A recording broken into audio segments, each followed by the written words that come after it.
Welcome back. All right, so I just got home. Did some Christmas shopping. I think I'm almost done with the Christmas shopping for this year. So at any rate, I did watch the first period of this game tonight between Ottawa and Carolina. And so let's discuss Olmark versus Kochetkov in this one. Early press by Carolina. Sens get pinned down for a bit. There's a press by Ottawa at 3 minutes, but they're kept to the outside. The shots are 3-2 Ottawa, 4 minutes in.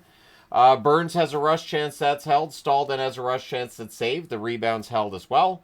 We get a power play for Carolina. There's an early clear. The Canes then go offside. That penalty kill by Ottawa tonight was fantastic. That power play gets killed off. The Sens press after it's done. Cousins has a wraparound that save. The Canes then draw another power play, which would be their last power play of the game. They cycle.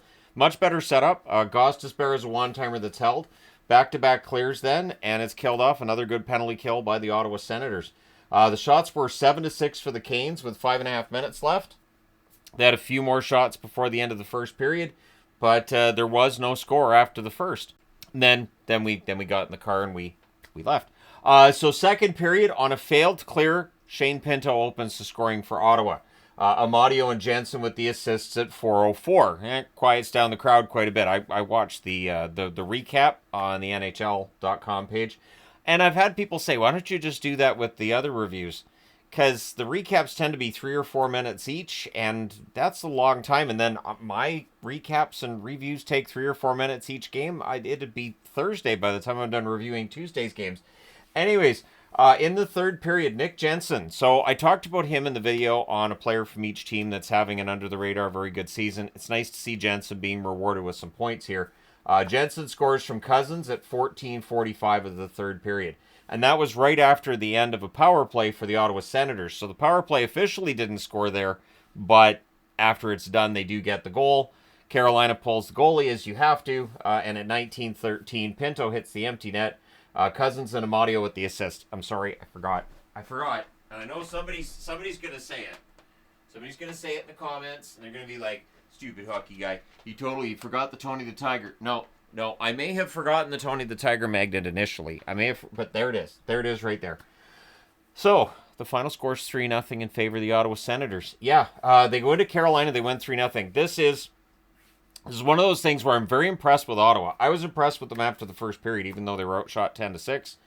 And really good road game. Travis Green after the game saying that, it was a complete 60 minutes. I don't have an argument against that. So Ottawa outshoots them in the second period 11-8. Carolina outshoots Ottawa 14-5 in the third period. The final shots are 32-22 for Carolina. Power plays, both teams officially go 0 for 2. The hits 29-26 for Carolina. Olmark 32 shots, 32 saves. Olmark's really started to hit his stride over this last about 10 days. Kochetkov 19 saves on 21 shots. The Sens host Pittsburgh tomorrow, whereas the Carolina Hurricanes host Columbus on Sunday. So they have a day off in between to get things discussed. Carolina's in trouble. They've lost 5 of their last 7. Is it video worthy? We may find out in the morning. 3 stars in this one were Olmark, Pinto, and Jensen. So nice to see Pinto get a couple of goals. One, of course, of the empty net variety. If he gets things going offensively, Ottawa might be onto something. Like, I've seen a lot of comments on the channel lately and just online in general, and I agree that sometimes with the fact that certain teams are always near or at the top of the standings, it can get kind of boring. So to see a team that's, been down in the dumps and rebuilding for a while finally start to break through would be great. And I would enjoy that if it was Ottawa. So at 14-13-2, their record's not awful.